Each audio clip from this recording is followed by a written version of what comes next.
안녕하세요. 순미를 하는 이동훈 원장입니다. 발의 중요성은 여러 설명을 드리지 않아도 많이들 아실 건데요. 발은 우리 몸 전체의 2%밖에 안 되지만 나머지 98%를 지지하는 아주 중요한 곳입니다. 발로 내 체중 전체를 지지하도록 구조화되었으니 대단히 정교하고 튼튼하게 되어 있겠죠. 근데 이 정교하고 튼튼하게 된 곳이 고장이 난다면 어떻게 될까요? 발목 불안정증이라는 질환이 있습니다. 발목 불안정증이란 말 그대로 발목이 불안해지는 건데요. 구체적으로 우리가 이렇게 평지를 이렇게 걸을 때도 발목을 자주 이렇게 삐끗삐끗하고 발목에 힘도 안 들어가는 것 같고 심하거나 오래되면 발목이 틀어지는 것을 느끼니까 발목 좀 맞추고 걷는다 라고까지 합니다. 자, 바닥에 아무것도 없는데 내 발은 그 평평한 바닥에서 아래에 이렇게 뭔가 있는 느낌이라서 발의 중심을 잡을 수 없는 그런 상태로 이 평평한 곳을 걷는데도 내 몸은 아래가 이렇게 울퉁불퉁한 곳을 걷고 있는 것 같죠. 예전에는 운동선수들이 겪는 이 스포츠 손상이 많았는데 최근에는 일반인들도 운동의 대중화와 특히 요즘 등산이 유행되면서 이게 평소보다 무리하게 움직이니까 운동선수들이 겪을 정도의 손상으로 이 증상이 증가하고 있다고 합니다. 이 증상은 처음에는 발목 염좌로 시작되기도 합니다. 자, 발목을 삐끗했다, 접질렸다, 발목 인대가 끊어졌다, 발목 염좌다, 이런 표현들은 발목을 삐끗했을 때 환자분들이 하시는 말씀입니다. 이 중에서는 타 병원에서 진단을 받으셔서 하신 표현도 있죠. 발목 염좌는 저도 사실 겪은 적이 있고 누구나 겪을 수 있는 흔한 일인데 이 흔하기 때문에 방치하는 일도 다반사입니다.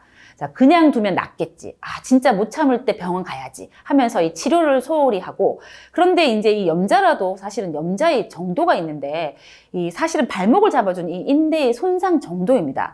자, 인대 손상 중 파열이 가장 큰 이 손상이죠. 그러니까 다시 말해서 끊어졌다라고 이제 바꿔 말할 수도 있는데요. 운동선수들이 경기 도중에 격렬한 몸싸움이나 이 동작들로 완전히 파열되는 경우도 있는데 일반적으로는 이 발을 헛디뎌서 완전 파열이 나는 경우는 드물지만 발목을 지속적으로 삐끗해서 이게 조금씩 인대가 이게 끊어지는 일로 이 파열의 정도가 이렇게 심해질 수 있습니다. 그래서 절대 발목 염좌는 간과해서는 안 됩니다. 저는 병을 저축하면 안 된다고 표현하는데 이 대표적인 것이 발목 염좌입니다. 그리고 발목의 구조적인 문제도 이유를 수 있습니다. 그 첫 번째로 부주상골 증후군입니다. 이 발에는 부주상골이라는 뼈가 있는데 발목과 엄지발가락을 이어주는 주상골 옆에 있는 뼈로 안쪽 복사뼈 및 2cm쯤 아래에 손으로 만질 수 있는 위치에 있습니다. 이 부주상골에 선천적인 문제가 종종 있는데요.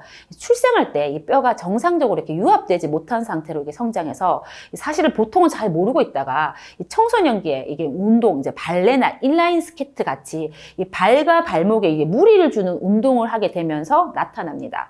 지속적으로 발의 압력으로 증상이 생기고 이를 방치하면 이제 심화되는 평발로 변하기도 합니다.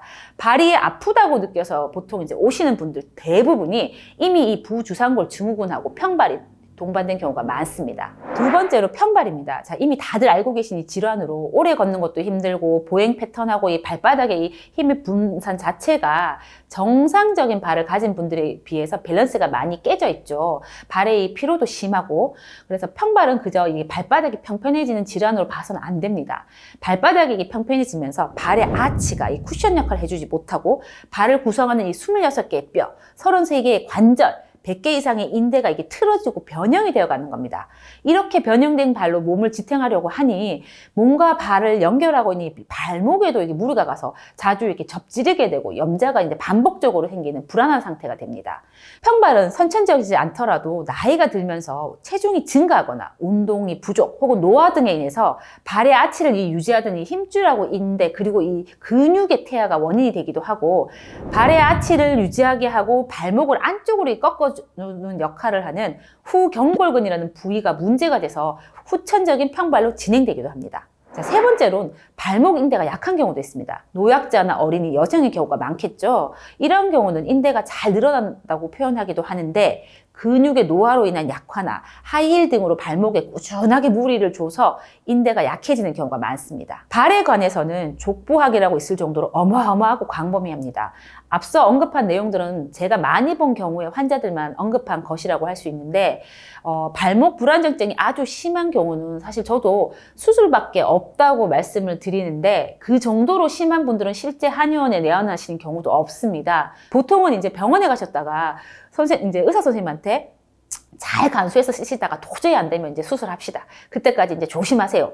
라고 이제 말씀을 듣고 오시는 경우나, 혹은 발목을 자주 이제 삐끗하고, 이제 그러니까 이제 골반도 좀 아프고, 무릎도 아프고, 여기저기 다 아파요. 하고 이제 오시는 경우가 많죠. 그래서 제가 이제 하고 싶은 말은 이게 사고에 의해서 완전 파열된 경우가 아니라 방치하거나 잘 몰라서 서서히 문제가 되지 않도록 하자입니다. 평소에 내가 발목을 자주 삐끗하고, 너 걸음 근데 이상한데?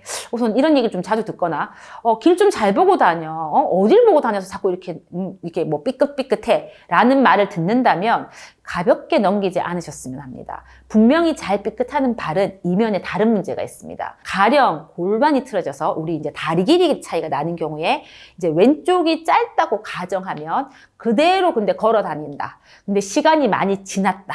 그럼 이 발은 어떻게 변할까요?